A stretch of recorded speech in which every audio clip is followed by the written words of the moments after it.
Hello friends, दुनिया में जितने भी आईटी बिजनेस है उसको हम दो पार्ट में डिवाइड कर सकते हैं। एक हो गया प्रोडक्ट बेस्ड कंपनी, दूसरा हो गया service based company. Product based company जैसे कि गूगल, जिसका खुद का बहुत सारा प्रोडक्ट है, जैसे कि Google Chrome, YouTube, Google Calendar, Google Meet, Google Maps, ऐसे बहुत सारे प्रोडक्ट हैं। और सर्विस बेस्ड कंपनी यानी कि जो कंपनी दूसरी कंपनीज को सर्विस प्रोवाइड करते हैं, जैसे कि टीसीएस, इन्फोसिस, विप्रो, एक्सेंचर। तो अगर इंडिया के पॉइंट ऑफ व्यू में बात करें तो इंडिया में मोस्टली सर्विस बेस्ड कंपनी देखने को मिलती है, क्योंकि यहाँ पर लेबर रेट चीप होने की वजह से हम सर्विस बहुत ही कम कॉस्ट में बाहर की कंट्री को एक्सपोर्ट कर पाते हैं। तो इंडिया में एक प्रोडक्ट बेस्ड कंपनी और वो भी सस्ते प्राइस में ढूंढना बहुत ही डिफिकल्ट चीज़ है, क्योंकि प्रोडक्ट बेस्ड कंपनी कम होने की वजह से स्केर्सिटी पॉइंट ऑफ व्यू आ जाता है, जिसकी वजह से इनको हाई प्रीमियम दिया जाता है। लेकिन आज हम लोग एक ऐसे कंपनी के बारे में डिस्कस करने वाले हैं जिसका खुद का बहुत सारा अच्छा सा प्रोडक्ट है और ये अपने सेगमेंट में मार्केट लीडर है। उसके साथ साथ एक कंपनी बहुत ही चीप प्राइस में अवेलेबल है।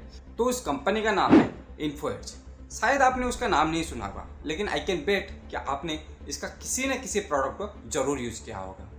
इसके प्रोडक्ट्स है Naukri.com, 99 एकर्स, जीवन साथी, शिक्षा, जोमेटो और पॉलिसी बाजार। ये तो बस उसके पोर्टफोलियो का कुछ ही प्रोडक्ट है। उसके और भी बहुत सारे प्रोडक्ट्स हैं जिसको हम पूरे वीडियो में डिस्कस करने वाले हैं। बट इतने सारे प्रोडक्ट में से इनके दो प्रोडक्ट इसके रेवेन्यू में 90% कंट्रीब्यूट करते हैं। तो जब ये 90% कंट्रीब्यूट करते हैं, देन हमें अपना 90% टाइम इन दोनों को समझने के लिए देना पड़ेगा। तो चलिए पहले ये दो प्रोडक्ट को समझते हैं। तो जो पहला प्रोडक्ट हम लोग डिस्कस करने वाले हैं वो है Naukri.com। और Naukri.com के बारे में आप लोगों ने कभी ना कभी तो सुना ही होगा, क्योंकि एक जॉब लिस्टिंग साइट है।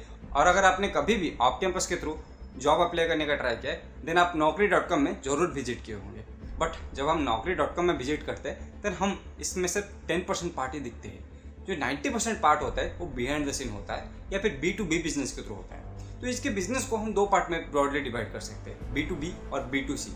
B2B यानी कि जो Naukri.com हो गया, वो दूसरे कंपनीज को सर्विस प्रोवाइड करता है, यानी कि उनको रेज्यूमे डाटाबेस का एक्सेस देता है, जॉब पोस्टिंग करने का एक्सेस देता है, एम्प्लॉयर ब्रांडिंग करता है, RMS करता है और रेज्यूमे शॉर्टलिस्टिंग में भी हेल्प करता है। तो जो पूरा B2B सेगमेंट है ये इनके रेवेन्यू में 90% कंट्रीब्यूट करता है। और ये जो 90% में से रेज्यूमे डाटाबेस एक्सेस जो पार्ट होता है ना, वो 60% अकेला कंट्रीब्यूट करता है।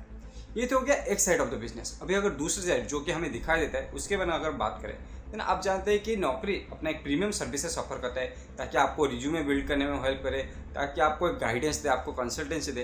तो ये सारी चीज़ों से ये 10% अपना रेवेन्यू इनकम करते हैं, जो कि आपके और हमारे जैसे कस्टमर से ये लोग चार्ज करते हैं। और अगर इनके बिजनेस को हम लोग स्टडी करें ना, ये पूरे साइकिल की तरह काम करते हैं। जैसे कि इनके पास हाईएस्ट नंबर ऑफ जॉब्स है, तो जब हाईएस्ट नंबर ऑफ जॉब्स होते हैं, ट्रैफिक भी उतना ज़्यादा आता है, क्योंकि सबसे ज़्यादा वो जॉब वहाँ पे ही है।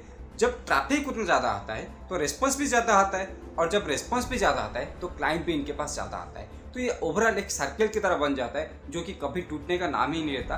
और ये जो साइकिल है धीरे धीरे बड़ा होता जाता है, जिसके वजह से इनका कस्टमर बेस बड़ा होता जाता है और साथ ही साथ इनका क्लाइंट बेस भी बड़ा होता जाता है। ये क्लाइंट बेस बड़ा होते होते आज लगभग इनके पास 84,000 क्लाइंट्स है। और ये पूरा क्लाइंट बेस में से 35% क्लाइंट IT सर्विसेज से आते हैं और 25% क्लाइंट होते हैं रिक्रूटमेंट एजेंसी से। बट ये जो 25% रिक्रूटमेंट एजेंसी है, इसमें से भी 50% IT इंडस्ट्री को ही कंट्रीब्यूट करते हैं। तो अगर इनके पूरे क्लाइंट बेस में से IT का साइड देखें, देन ये लगभग 42% के आसपास हो जाता है। तो ये तो हो गया नौकरी एक स्टैंड एलोन प्लेटफॉर्म के रूप में।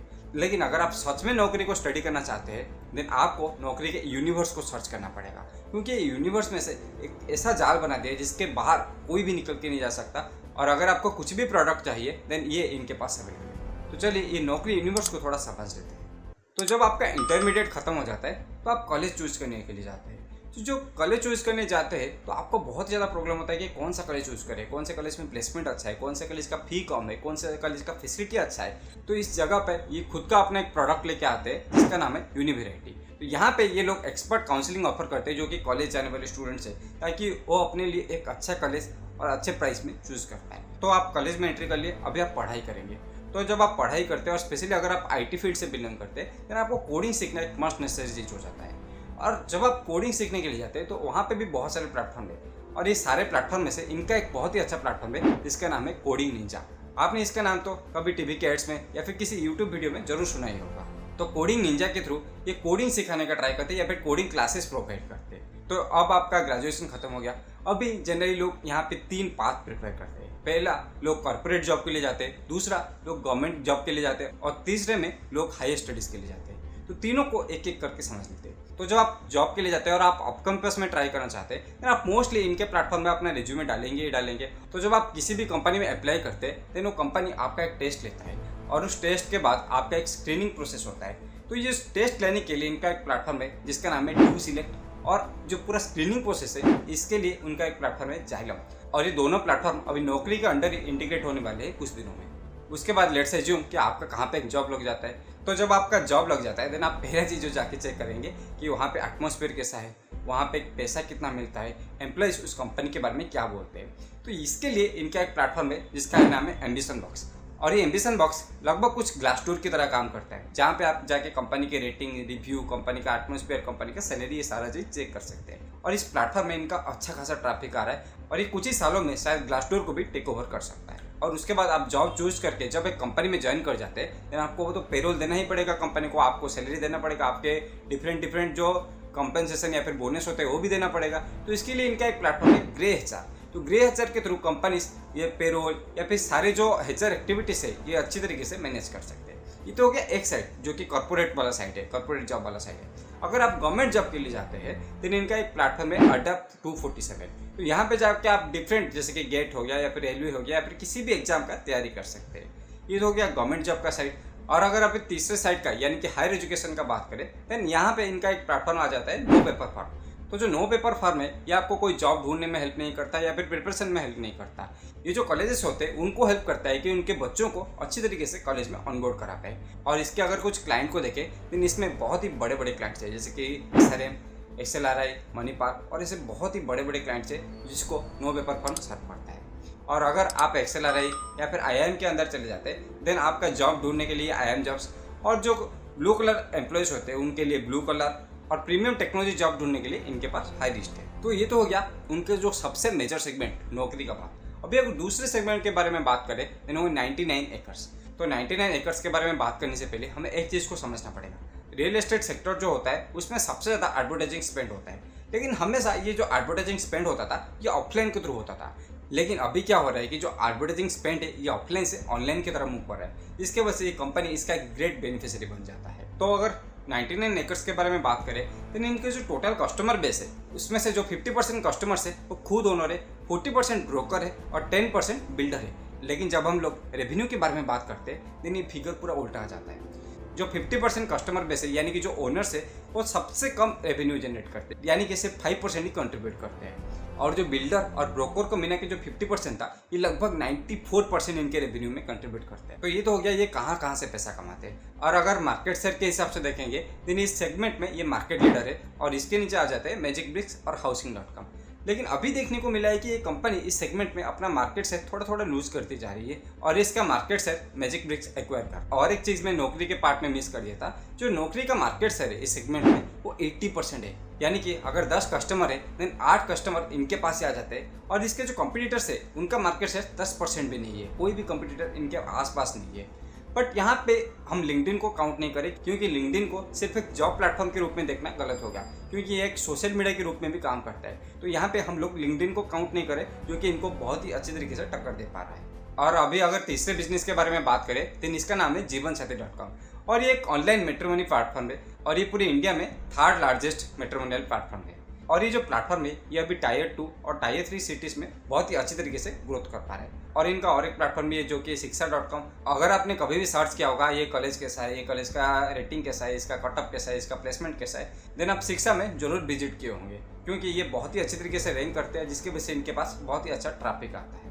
तो ये तो हो गया इनका 4 मेन बिजनेस। लेकिन जो बिजनेस ये कभी दिखाते नहीं या फिर एक बिजनेस ग्रुप में नहीं दिखाते वो हो गया इनका प्राइवेट इक्विटी का पार्ट। क्योंकि अगर आप जानते हैं दिन ये कंपनी जोमेटो और पॉलिसी बाजार में इन्वेस्टेड था और अभी भी ये बहुत सारे स्टार्टअप इन्वेस्टमेंट करे क्योंकि इनके पास बहुत सारा पैसा आ जाता है और पिछले 11 साल से इनके पास 1 रुपये का भी डेट नहीं है। तो ये जो एक्स्ट्रा सरप्लस अमाउंट आ जाता है उसको ये बहुत ही अच्छी तरीके से जो ग्रोथ स्टार्टअप होता है उसमें इन्वेस्ट करते हैं और खुद के प्लेटफॉर्म में उन्हें मर्ज करने का ट्राई करते हैं या फिर उन्हें स्टैंड अलोन ग्रो करने में भी हेल्प करते हैं। क्योंकि इनके जो फाउंडर है वो खुद एक इन्वेस्टर है तो उनको अच्छी तरीके से मालूम है कि कौन से बिजनेस में किस टाइम पे इन्वेस्ट करना चाहिए, कितने प्रीमियम में उसे लेना चाहिए और किस टाइम पे उसे सेल करना चाहिए। तो अगर किसी भी कंपनी का फाउंडर खुद एक इन्वेस्टर है, देन वो इन्वेस्टर के सेंटिमेंट को समझ सकता है और उसके हिसाब से भी अच्छा डिसीजन ले सकता है। तो ये तो हो गया एक कंपनी का सारा बिजनेस। इस वीडियो में हम इनके अपॉर्चुनिटी के बारे में डिस्कस नहीं करेंगे, क्योंकि हम इनके बिजनेस को एंड टू एंड पूरा एक्सटेंसिवली डिस्कस कर चुके हैं। तो अपॉर्चुनिटी के बारे में बात करके मैं आपका टाइम वेस्ट नहीं करना चाहता। तो सीधा बढ़ते हैं रिस्क के ऊपर कि इस कंपनी में क्या क्या अभी रिस्क आ रहा है। तो पहला रिस्क ये है कि लिंक्डइन, क्योंकि लिंक्डइन का डाटा हमें अच्छे तरीके से नहीं मिल पा रहा है और हम देख रहे हैं कि लोग लिंक्डइन को बहुत ज़्यादा यूज करें जॉब सर्च के लिए। तो लिंक्डइन इनके बिजनेस में किस तरह से इफेक्ट डाल रहा है ये एग्जैक्टली पता नहीं चल रहा है, लेकिन इतना तो पता है कि लिंक्डइन इनके बिजनेस में एडवर्सली इफेक्ट कर रहा है। दूसरा चीज़ ये है कि इनके जो 40% ऑफ द क्लाइंट है वो IT सेक्टर में आता है, और अभी जो इनके रेवेन्यू में ग्रोथ है वो इसीलिए हुआ है कि क्योंकि IT सेक्टर में बहुत ज़्यादा हायरिंग चल रहा था। लेकिन जब ये हायरिंग स्लो डाउन हो जाएगा तो शायद इनके रेवेन्यू में शॉर्ट टर्म के लिए डिग्रोथ देखने को मिल सकता है। तीसरा चीज़ ये है कि अभी कोविड-19 की वजह से रियल एस्टेट सेक्टर अभी शॉर्ट टर्म प्रॉब्लम में चल रही है, जिसकी वजह से वो इनके रेवेन्यू और मार्जिन में भी थोड़ा थोड़ा इफेक्ट कर रहा है। चौथा और लास्ट रिस्क ये है कि अभी जो बहुत सारे स्टार्टअप इन्वेस्टमेंट कर रहे हैं, शायद अगर कभी भी ऐसा टाइम आ जाता है कि इनके बहुत सारे स्टार्टअप इन्वेस्टमेंट फेल हो जाते हैं, देन इनका जो एक्सेस कैश था वो पूरी तरीके से वेस्ट हो जाएगा, जो कि इनके बिजनेस को बहुत ही बुरी तरीके से इफेक्ट कर सकता है। तो यही कुछ रिस्क है इस कंपनी में। तो अभी अगर इसके वैल्यूएशन के बारे में बात करें तो मैं पहले ही बोल चुका हूँ, ये कंपनी बहुत ही ज़्यादा सस्ता है, क्योंकि ये कंपनी 4 या 5 के पी के अंदर ही ट्रेड करे। और इंडिया में एक प्रोडक्ट बेस्ड कंपनी जो कि अपने सेगमेंट में मार्केट लीडर हो और इतने सस्ते में ट्रेड करना लगभग नामुमकिन है। लेकिन ये पी के पीछे भी एक रीजन है जो कि हमें जानना चाहिए, क्योंकि आप सभी लोग जानते हैं कि कंपनी जोमेटो और पॉलिसी बाजार में इन्वेस्टेड था। तो अभी जब जोमेटो और पॉलिसी बाजार का IPO आया तो इन लोगों ने अपना कुछ परसेंटेज स्टेक सेल कर दिया, जिसकी वजह से इनके पास बहुत सारा पैसा आ गया। तो उसी एक्सेस कैश की वजह से इनका बिजनेस का पी इतना कम दिखाई दे रहा है। तो अभी इस वीडियो के लास्ट सेगमेंट की तरफ चलते हैं, जो कि 90 सेकेंड सेगमेंट। यहाँ पे मैं इस कंपनी का पूरा बिजनेस आपको 90 सेकंड के अंदर समझाने का ट्राई करूँगा, बट ये कोई बाय या सेल रिकमेंडेशन नहीं है। मैं बस आपके अंडरस्टैंडिंग के लिए या फिर आपके इन्वेस्टिंग डिसीजन को ईजी करने के लिए ये चीज़ कर रहा हूँ। बट यहाँ पे चीज़ ये आ जाती है कि कंपनी इतना बड़ा है कि इसको 90 सेकंड के अंदर समराइज करना डिफिकल्ट है। फिर भी मैं जो ओवरऑल ब्रॉड व्यू आपको एक देने का ट्राई करूँगा। तो ये कंपनी जनरली 4 बिजनेस में ऑपरेट करती है। पहला हो गया Naukri.com, दूसरा हो गया 99 एकर्स, तीसरा हो गया जीवन साथी और चौथा हो गया इनका प्राइवेट इक्विटी का बिजनेस। जो Naukri.com और 99 एकर्स है ये इनके बिजनेस में लगभग 90% कंट्रीब्यूट करते हैं और बाकी के बिजनेस इनके रेवेन्यू में 10% कंट्रीब्यूट करते हैं। अगर नौकरी के बारे में बात करें, जो नौकरी अपना चारों तरफ एक यूनिवर्स बना चुकी है, नौकरी यूनिवर्स बना चुकी है, जिसके वजह से ये कंपनी इस सेगमेंट में 80% मार्केट को डोमिनेट करती है। अगर 99 एकर्स के बारे में बात करें तो ये कंपनी भी लगभग 50 से 60% मार्केट को डोमिनेट करती है। बट जीवन साथी .com की अगर बात करें तो ये कंपनी इंडिया में 3rd लार्जेस्ट प्लेयर है इस सेगमेंट में, और इनका जो प्राइवेट इक्विटी का बिजनेस है इसके थ्रू अपने एक्सेस कैश को बहुत ही अच्छी तरीके से स्टार्टअप्स में डिप्लॉय करते हैं, जो कि इन्हें एक्सपोनेंशियल ग्रोथ देने में भी हेल्प करता है। तो ये था ये कंपनी के बारे में सारा डिटेल्स कि ये कंपनी किस किस बिजनेस में ऑपरेट करती है, इसका बिजनेस का यूनिवर्स कैसा दिखता है, इस कंपनी में रिस्क क्या क्या है और इस कंपनी का वैल्यूएशन अभी कैसा है। आई होप आप सभी लोगों को ये जो एक्सटेंसिव हमारा डिस्कशन है ये पसंद आया होगा और आपने इस वीडियो में नौकरी के बारे में बहुत कुछ सीखा होगा। तो अगर आपको ये वीडियो पसंद आए देन इस वीडियो को लाइक कीजिए और हमारे चैनल को सब्सक्राइब कीजिए, और साथ ही साथ आपके दोस्त लोगों के साथ भी ये शेयर कीजिए जो कि इन्वेस्टिंग में इंटरेस्टेड या फिर इन्वेस्ट करना चाहते हैं, ताकि उन्हें भी ऐसे एनालिसिस से बहुत ज़्यादा सीखने को मिले। तो इसी के साथ आज का वीडियो खत्म करते हैं। धन्यवाद।